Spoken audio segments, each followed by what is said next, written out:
Eu queria fazer esse áudio aqui falando acerca do Salvador, que ele, por que ele é chamado o Verbo que se fez carne? Porque o verbo, né, aí se a gente pensar, é a letra, é a palavra. Muitas pessoas confundem a palavra com a Bíblia, com as escrituras, mesmo as escrituras originais e não a Bíblia. Nem isso é a palavra. A palavra é o próprio Salvador. Essa é a palavra. Ele é o verbo, ele é o caminho. Não é nenhum papel. O papel, a Bíblia, é aquilo que foi feito para preservar a herança, preservar a história, é só um caminho, é só um aio, como a Bíblia fala. Mas o que a gente tem que se focar é no Messias. Se ele não viesse, a gente ia ficar completamente perdido, ia ficar atrás de letra, e a letra mata. E por que o Criador, ele chegou a dizer que o Verbo se fez carne? Porque se ele se fez carne, ou seja, se fez homem, alma vivente, então ele se fez vivo. A letra teve vida agora. A letra teve vida. Isso quer dizer o quê? Salvador, a gente tem que analisar bem. Salvador, quando ele veio à Terra, ele não andava com as escrituras debaixo do braço. Muito menos Bíblia, que não existia Bíblia. Hoje em dia todo mundo anda com a Bíblia debaixo do braço e cata versículos e capítulos para jogar em cima da pessoa. Para dizer, não, mas está escrito isso, isso, isso e pronto. Não sabe o contexto, não faz interpretação de texto, não sabe a parte que dá vida àquela passagem ali, simplesmente fala aquele versículo e pronto. Ali é como se fosse um armário a Bíblia é como se fosse um armário, né? Que a pessoa chega lá e veste a roupa que ele quer na ocasião que ele quiser. Se ele quiser ir para uma festa dançante, ele pega uma roupa mais dançante, ou seja, uma palavra mais para isso, para uma coisa, para outra coisa. É como se fosse um grande armário, cheio de gavetas que você utiliza a parte que você quer. Mas não foi para isso que as escrituras foram feitas. Mas vamos voltar na parte do Salvador. Por que ele é o verbo que se fez carne? Por conta de que, e no caso carne, alma vivente, vida. Os hebreus, eles tinham um conjunto de livros chamado Torá. Torá.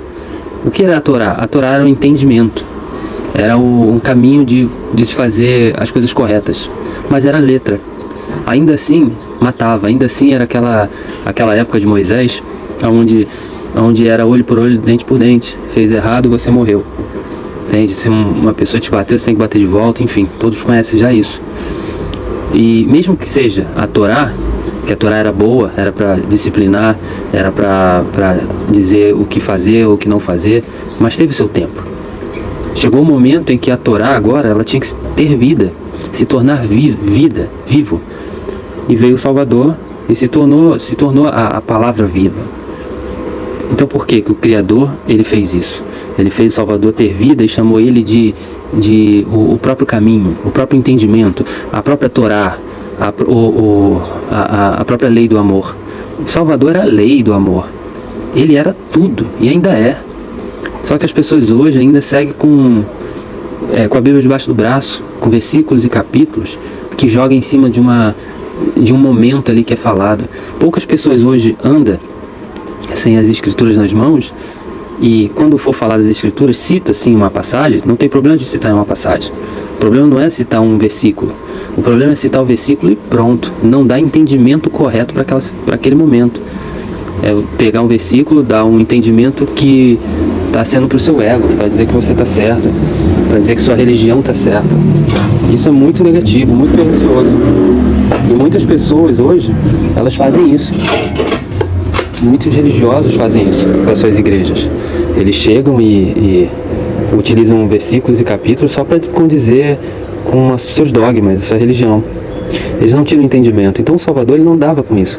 Inclusive quem andava com as escrituras debaixo do braço não era nem as escrituras, eram as leis. Eles só andavam com os rolos das leis debaixo do braço na época do Salvador, porque era só para acusar. Não queria saber a história dos patriarcas, a história de Davi inteira. Ali tá enrolado no braço dele todas as escrituras. Não, a gente só quer saber da lei para acusar. Só isso, só queremos saber da lei. Então vamos pegar aqui o rolo aqui de escrituras aqui na parte das leis, onde a gente pode apontar o dedo para os outros. Era assim que os fariseus, os saduceus, os escribas, todo aquele povo lá. E esse povo nasceu aonde? Nasceu na Babilônia. Será que alguma coisa é boa vindo da Babilônia? Eu digo uma coisa, zero, nada é bom na Babilônia, nada sai coisa boa de lá de dentro.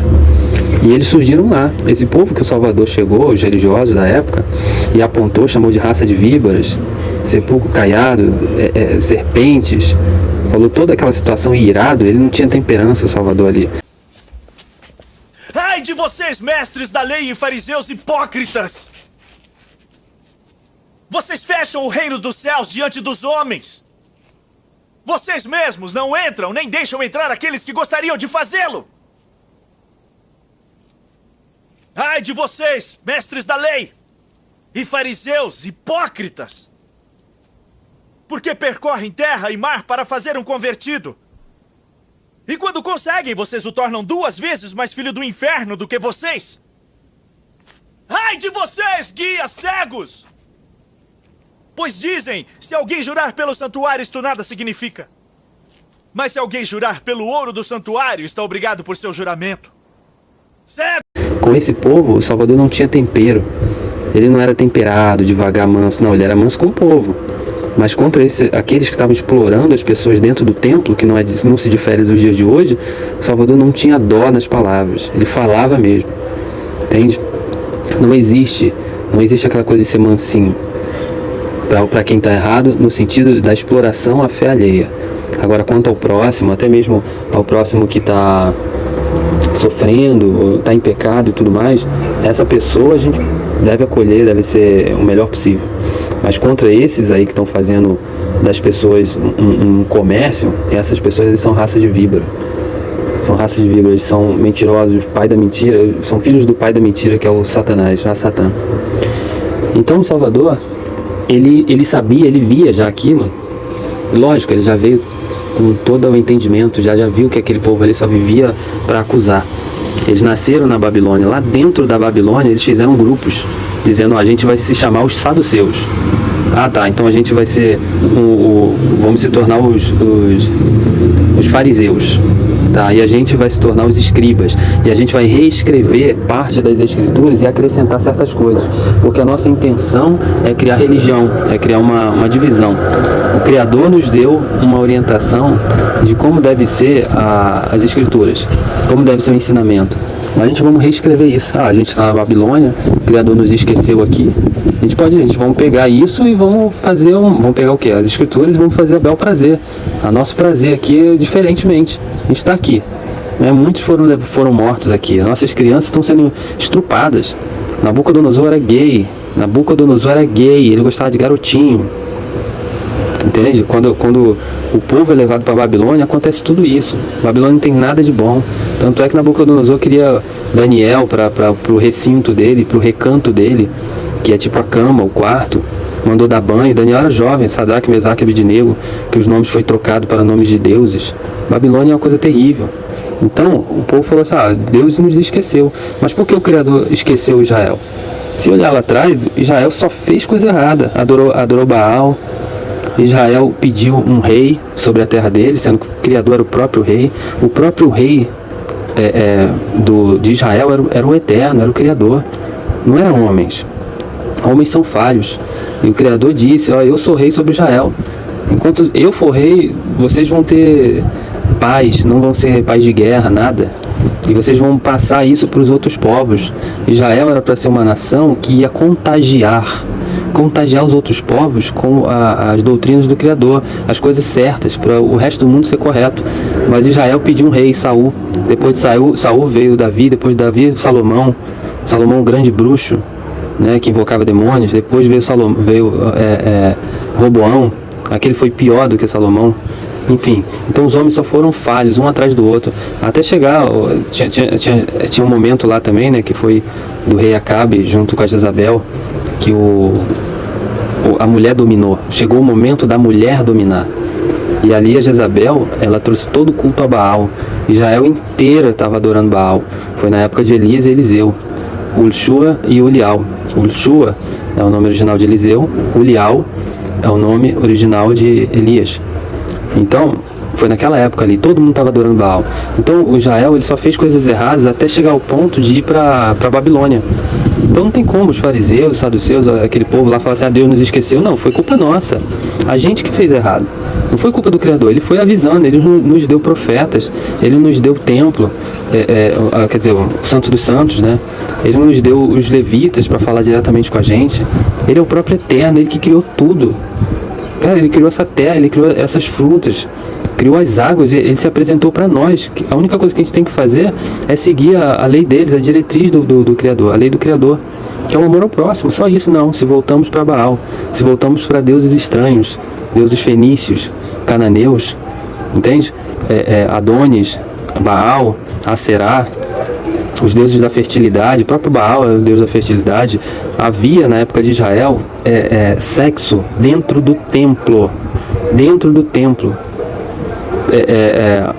em frente tinha roupas sacerdotais, as roupas, vamos botar assim, sagradas, que o Criador instituiu lá atrás, lá desde a época de Moisés, antes de Moisés inclusive, na época de Melquisedeque também.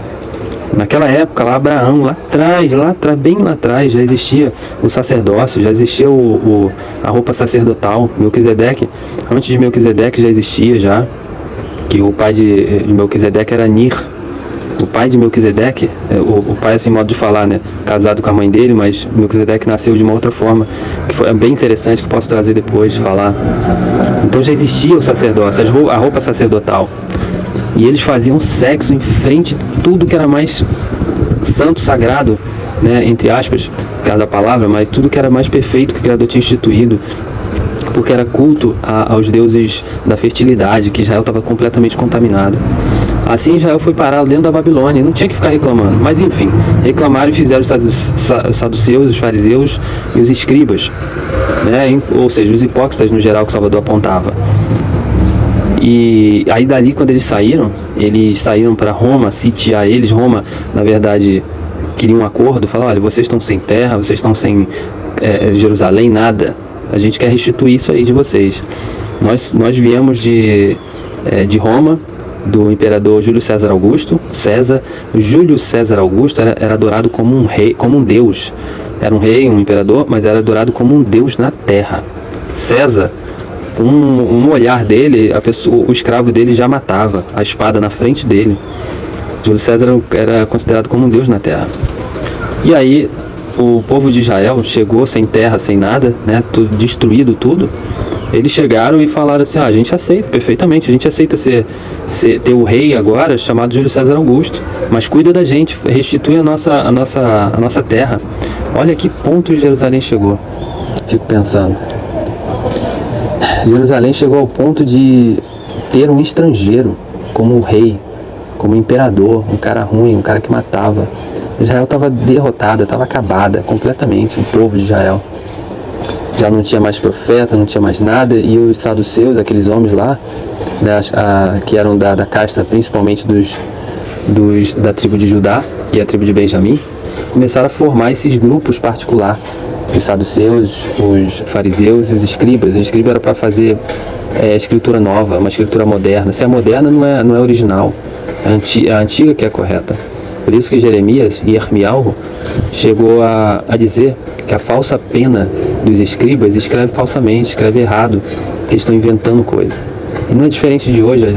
Hoje os líderes religiosos dos dias de hoje fazem a mesma coisa, fazem bíblias, cada uma modificada da outra, a bíblia do pastor, a bíblia do membro, a bíblia da mulher, a bíblia da criança. Não tem que haver isso. As escrituras têm uma só.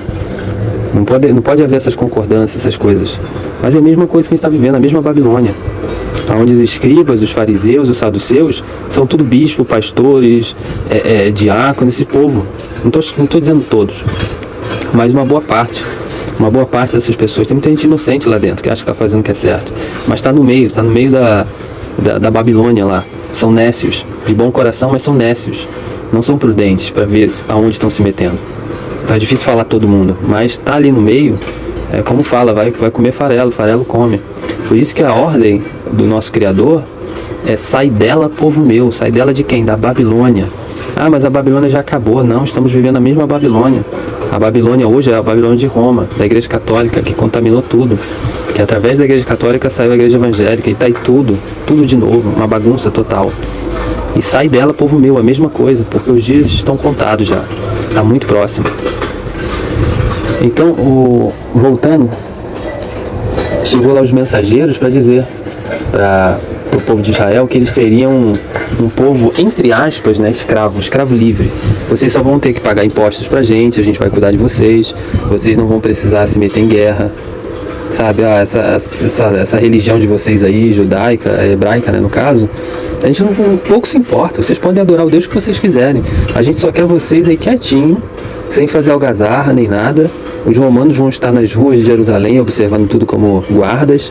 E é só isso. O que vocês querem? Vocês aceitam? Direito? De boa? Roma já estava se mostrando ser aquela Roma que iria virar a Roma católica. Não querer ganhar exatamente tudo à base da espada, mas poder fazer as coisas assim de uma forma de... A gente vai devagar, comendo o mundo inteiro, mastigando cada pedaço do mundo. Daqui a pouco a gente domina, a gente não precisou derramar sangue. Roma já tinha essa vontade de dominar tudo como o povo santificado, né? Que é, no caso, hoje está aí, Roma está santificada. Roma não domina mais através de espada, derramando sangue exatamente como antes.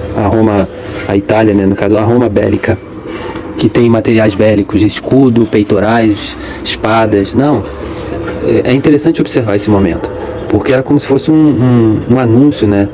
Ele estava predizendo que Roma seria isso, que queria fazer acordos. Porque Roma poderia ir lá e destruir tudo, mas pelo contrário, vamos ter essas pessoas aí quietinhas aí pra gente, não fazendo bagunça, nada, a gente cuida deles. Então os saduceus, eles falam assim, olha, a gente está querendo criar nossa religião e a gente já criou dentro da Babilônia. Estou aqui dando um resumo, uma síntese. E a gente só precisa de um templo, só isso. O resto deixa nós aqui, os fariseus, os saduceus e os escribas, nós estamos dominando as outras tribos. Mas não era assim que era para ser, porque eram 12 tribos, era tudo organizado, tudo ordem. Mas houve esse problema, né? Que o povo se afastou, o povo de Israel se afastou do nosso Criador. E assim sendo, eles chegaram a fazer uma nova religião, uma nova doutrina. E aí eles queriam um templo. Então Herodes fez um templo. Começou a fazer o templo, um templo de Salomão, reconstruindo. Templo de Salomão. O que falar do templo de Salomão? Foi reconstruído 5 vezes. O Criador destruía. Foi o Criador que destruiu. Ele mesmo destruiu, suscitou. Ele mesmo disse, eu vou suscitar homens valentes para destruir esse templo. E Israel sempre reconstruía templo. Reconstruía. Mas o Criador não quer templo? A gente pode até ver essa pergunta, a resposta, quando Davi falou que queria construir um templo. Natan chegou lá, Natan, que era profeta da época, chegou para Davi e falou assim, Davi, eu vou me orientar com o Criador para ver se ele vai criar um templo. Porque ele já tem um local para morar aqui nessa terra, que é o tabernáculo, a tenda de couro de boi. Foi isso que ele instituiu lá atrás. Ele não falou nada sobre o templo não, mas deixa eu lá ver. Deixa eu consultar, deixa eu checar. Então Natan foi lá, voltou e o Criador falou direto por Natan, e Natan falou para Davi. Davi falou assim, Davi, quando é que eu falei acerca de templo? Por que você está tão presunçoso assim? Não quero templo nenhum. E Davi ficou espantado, porque Davi falou, não, mas meu Deus, ele está vivendo em tendas e eu vivo num palácio. Em outras palavras, isso é problema seu. Eu pedi para fazer a tenda, só isso. Você quer morar em palácio de ouro, de diamantes, é um problema seu. Não se mete com as coisas do Criador. Você só é rei. Quando acabar a sua vida, o outro vai te suceder. Era basicamente assim, mas Davi era orgulhoso. Quando ele estava lá, quando garoto, né? Davi era mais humilde, era muito humilde. Mas respondendo a pergunta do templo, a gente vê que o Criador respondeu lá dizendo, não quero templo, eu já tenho o Santo dos Santos, que era até que o Salvador viesse. A tenda era até que o Salvador viesse. No momento que o Salvador viesse e morresse por todos nós, o Criador agora passaria a não mais morar numa tenda, mas morar dentro dos seres humanos. Porque era necessário sangue real para que esse pacto do Criador com a gente fosse feito. Sangue real. O nosso Salvador é de altíssima hierarquia dos anjos. Ele é único, por isso que ele é unigênito, filho, não tem igual. Nosso Salvador precisava derramar o sangue real dele, o sangue da realeza dele, o sangue nobre dele, o sangue perfeito. Esse era o sacrifício.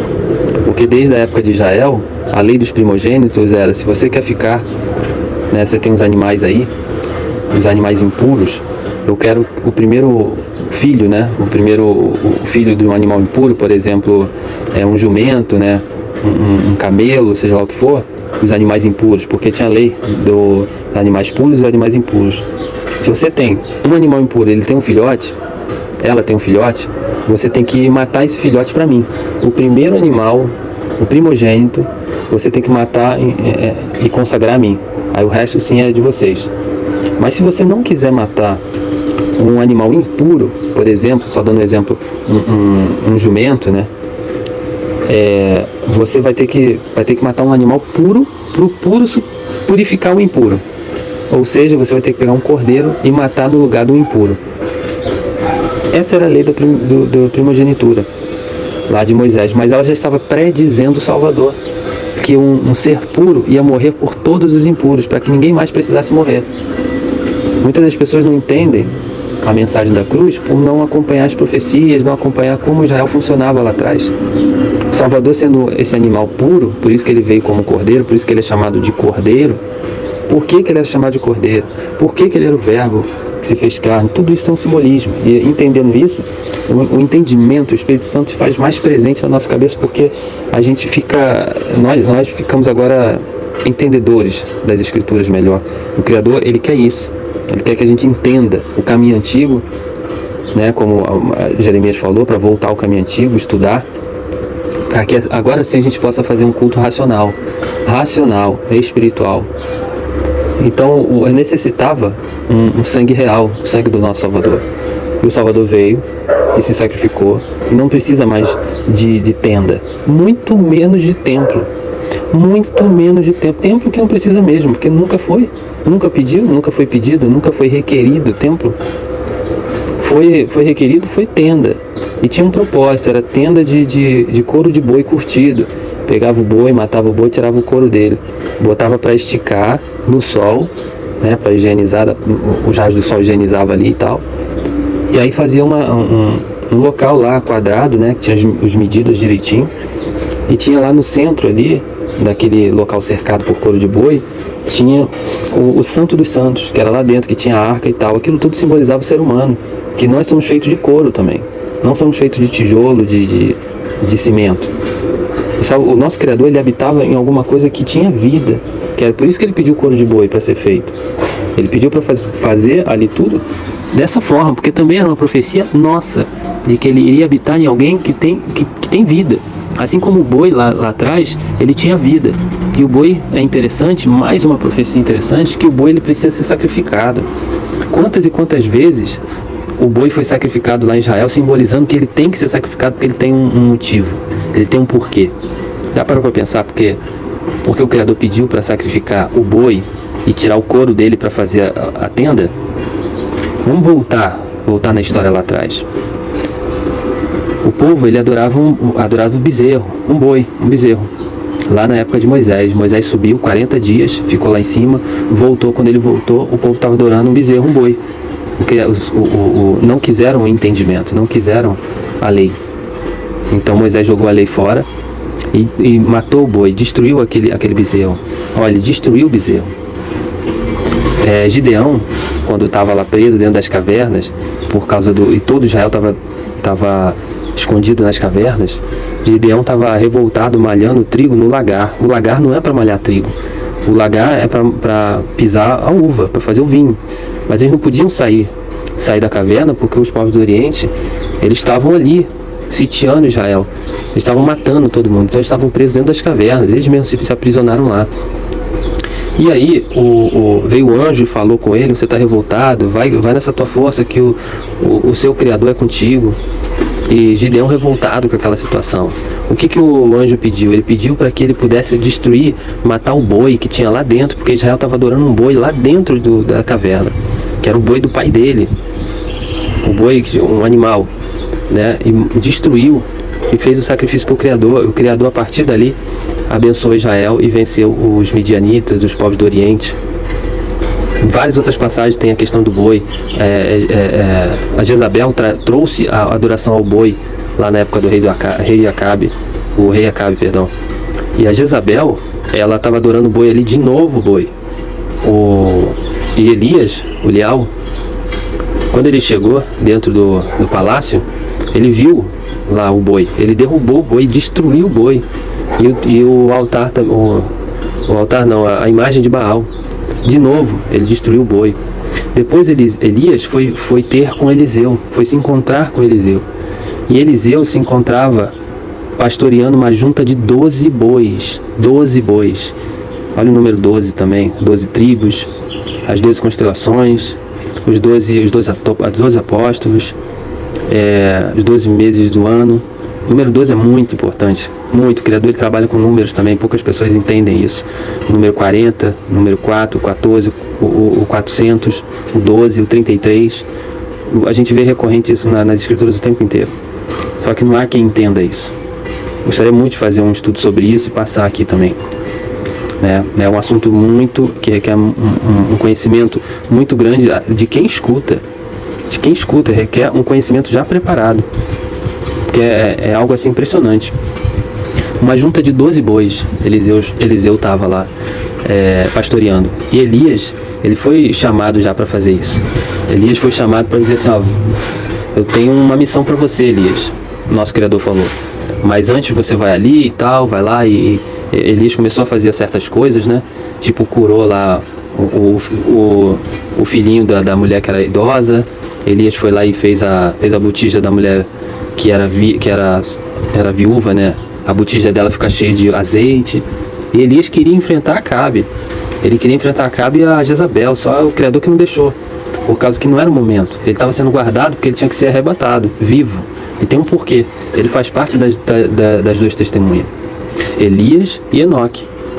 Os dois que foi guardado vivo, foi preservado vivo até o dia de hoje. Eles estão imortais até o dia de hoje no céu. Eles vão vir para enfrentar a besta nos nossos dias. Isso é impressionante.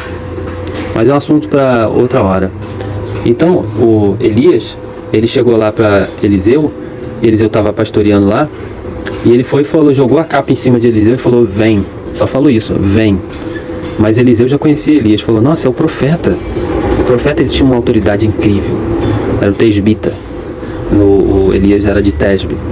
E aí jogou e vem. Aí ele foi e disse que queria falar com o pai dele primeiro e tudo mais. Aí Elias falou, se você vai fazer, faz. Vai lá e faz. Elias esperou.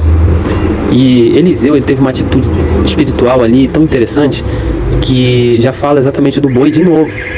Como ele estava pastoreando uma junta de 12 bois, ele pegou o boi número 12, o último boi, o boi mais jovem, o boi de número 12, e matou.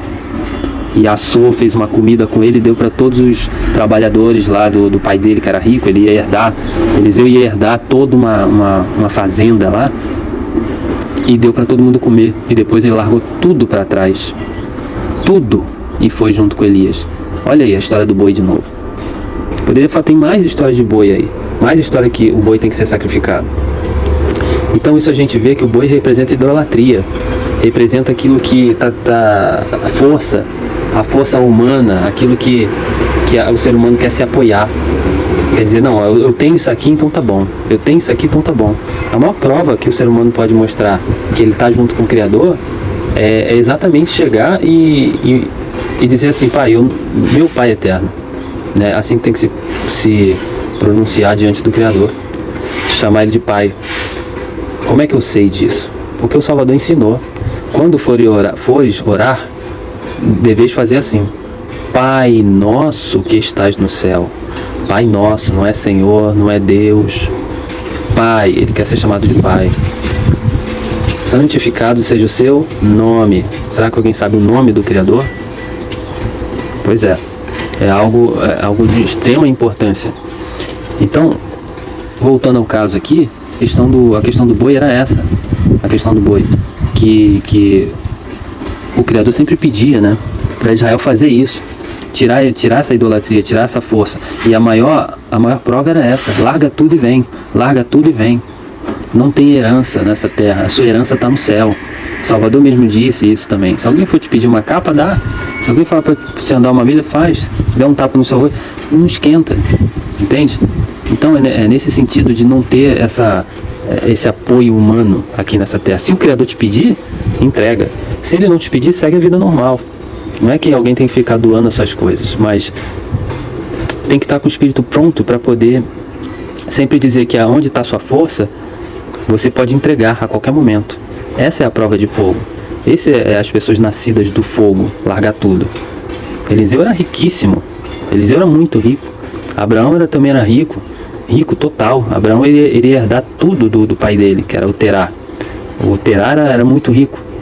Ele era tipo um principal lá da terra de Shinar, lá da Torre de Babel, lá na terra de Shinar, onde estava Nimrod. Ele ia herdar tudo. Mas o Criador chamou ele para ir para o deserto. Sabe lá o que é deserto? Todo mundo tinha medo de andar no deserto, vou morrer. Se eu levar meus bois para o deserto, meus camelos, eles vão morrer de sede. Eu não sou doido de sair da minha casa para ir para o deserto. São pessoas que largaram tudo. O Salvador, ele largou também?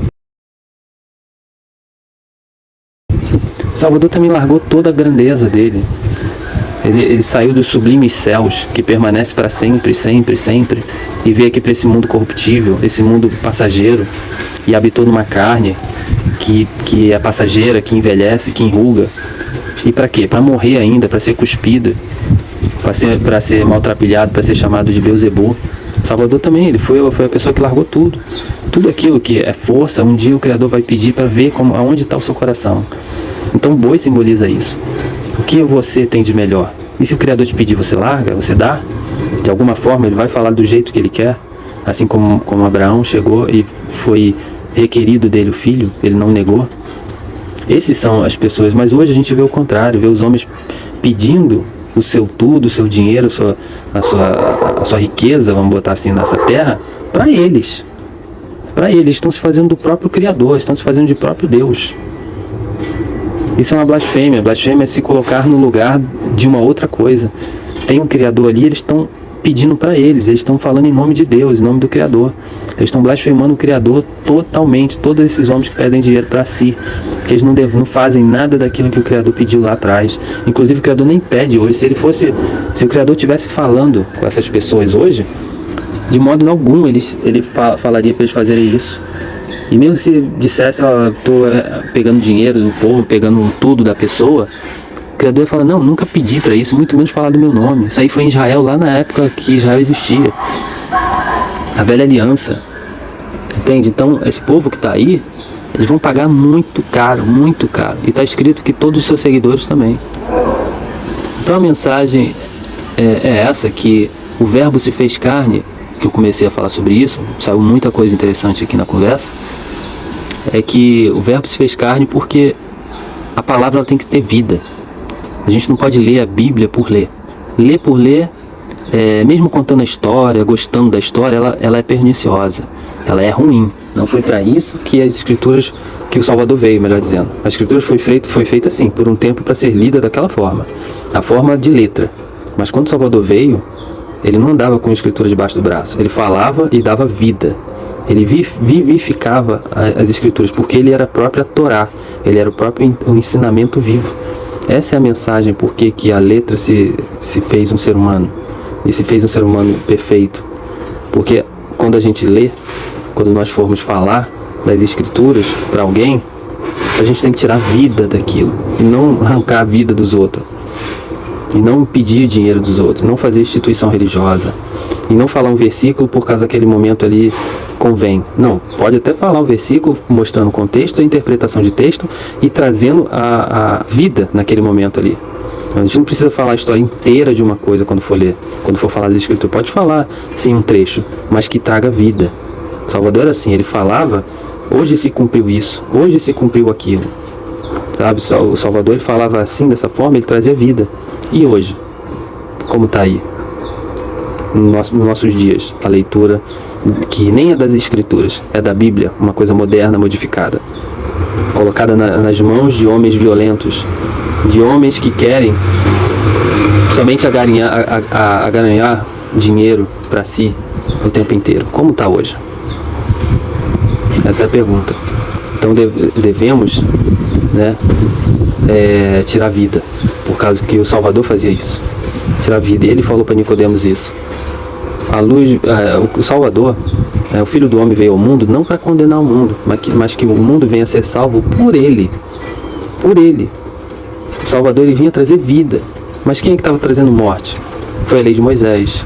Foi a lei de Moisés. E Moisés tinha que fazer a lei de morte, sim, porque era para mostrar que um ia vir para trazer vida. Moisés e o Salvador são opostos. São opostos. Um trouxe a lei da morte e o outro trouxe a lei da vida. Moisés estava sendo usado ali. Moisés não tem nada de errado com ele, não. Mas ele veio simbolizar isso. Ele pegou os 10 mandamentos, 40 dias lá em cima do Monte Sinai, e aí depois ele desceu e recebeu do Criador lá em cima. E onde é que morreu a lei? Morreu em cima do monte de novo. Ele representava a lei. Ele pegou a lei lá em cima e depois quando ele ia para a Terra Prometida, o Criador não deixou. Falou, não, seu propósito era só até aqui. Agora eu vou te tomar da terra, você vai morrer.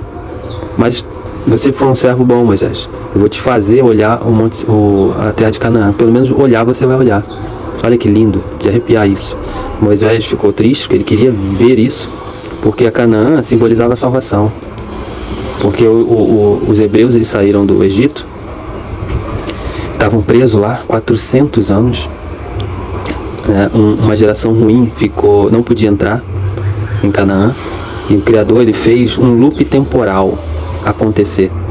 Como assim um loop temporal? Ele fez Israel, aquela geração, ficar rodando por 40 anos sem deteriorar chinelo, a sandália, sem deteriorar a roupa, nada. O mundo era como se o tempo estava passando lá do outro lado, fora do mundo, ali fora da... É como se Israel estivesse numa bolha temporal. Eles ficaram rodando, inclusive a palavra está lá escrita, eles ficaram rodando o deserto, né? Era uma bolha temporal. O mundo seguia e eles estavam ali porque aquela geração tinha que morrer, uma geração má. Uma outra geração iria surgir daquela geração ruim, que é também a mensagem dos 144 mil. A mensagem dos 144 mil é que ele sai de uma mulher. Aquela mulher gera um bebê e esse bebê é arrebatado para Canaã espiritual. Existiu a Canaã física para simbolizar a Canaã espiritual. Então aquela mulher ali, ela saiu dela um povo.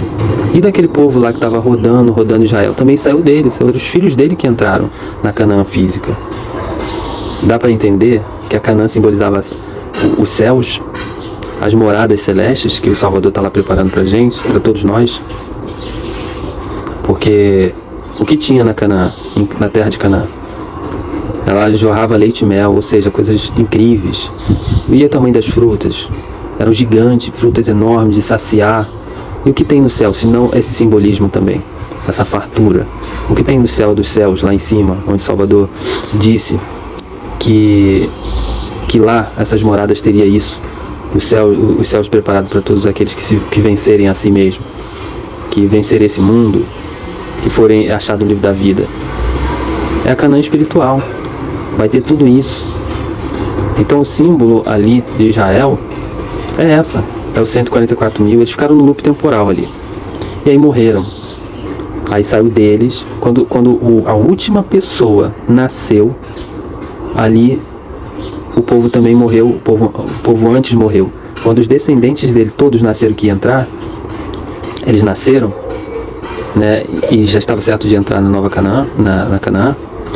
Todos os outros já estavam ali e morreu exatamente como tinha que ser. E Moisés tinha feito a sua missão, e ele como ele era o homem da lei, ele entregou o seu corpo, né? Ele morreu ali porque ele simbolizava a lei. E a lei entra nos céus, a lei entra em Canaã, a lei entra na Canaã espiritual, que é o céu. Não. Quem entra é o Messias, é o amor, não é a lei. E o Salvador, ele simboliza o Josué. Josué levou o povo para Canaã. E quem é que vai conduzir a gente para a Nova Canaã? É o Salvador. Josué e o Salvador. Josué é o símbolo do Salvador, mostrando essa salvação. Inclusive o nome de Josué foi blasfemado. Josué tinha o mesmo nome do Salvador em hebraico. Yahushua lá atrás e Yahushua lá na frente na época da cruz, Salvador. Entende? Então isso é muito importante de entender, que a lei foi até aquele momento e não pode entrar. Então todo mundo que vive debaixo da lei está fazendo uma coisa muito errada, vivendo dando dízimo ainda, vivendo com um homem, um pastor, um bispo, um sacerdote, um padre, um que quer que seja, porque isso tudo era preceito da lei. Dízimo, entrando em templo, vestindo roupas sacerdotais aí hoje. Acabou, isso tudo acabou. Roupas sacerdotais hoje são uniformes que eles distribuem aí pros crentes, infelizmente tem que falar assim. É a gravata, é o terno ungido. Eles se vestem de diferentes formas para se dizer que são santos, se vestem melhores do que os outros. O Salvador mesmo disse assim: em que saístes a ver? Um homem trajando lindas vestes? Não. João Batista, né? João Batista não trajava nada disso, era uma cana balançando no deserto, comendo mel silvestre e comendo gafanhoto, com um cinto no seu lombo ali e uma couraça de boi, eu não lembro, que ele tinha uma roupa, né? Uma roupa assim, bem humilde. Essa é a passagem, essa é a intenção que fala ali. Então, a gente já vê essa questão de vestes, né? A gente já vê essa questão aí da diferença. Eu acho que essa é a mensagem aí da vida às Escrituras. Essa foi a mensagem.